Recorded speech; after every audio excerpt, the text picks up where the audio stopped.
जय श्री राम। आइए आगे सुनते हैं श्री शिव पुराण में।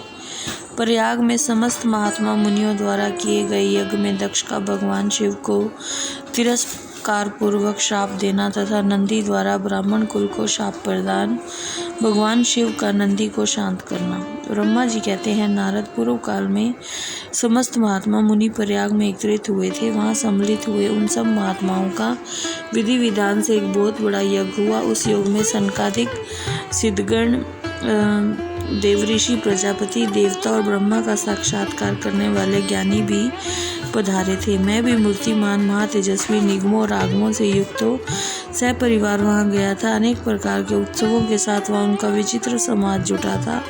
नाना शस्त्रों के संबंध में ज्ञान चर्चा व वाद विवाद हो रहे थे।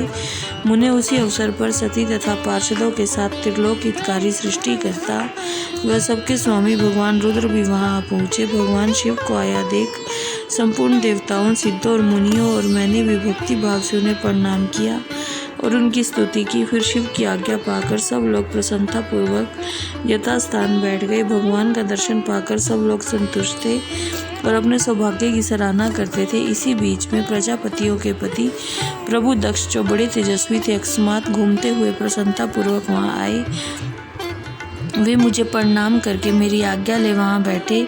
दक्ष उन दिनों समस्त ब्रह्मांड के अधिपति बनाए गए थे, अतएव सबके द्वारा सम्मानीय थे, परंतु अपने इस गौरवपूर्ण पद को लेकर उनके मन में बड़ा अहंकार था, क्योंकि वे तत्व ज्ञान से शून्य थे। उस समय समस्त देवऋषियों ने नतमस्तक हो स्तुति और प्रणाम के द्वारा दोनों हाथ जोड़कर उत्तम तेजस्वी दक्ष का आदर सत्कार किया।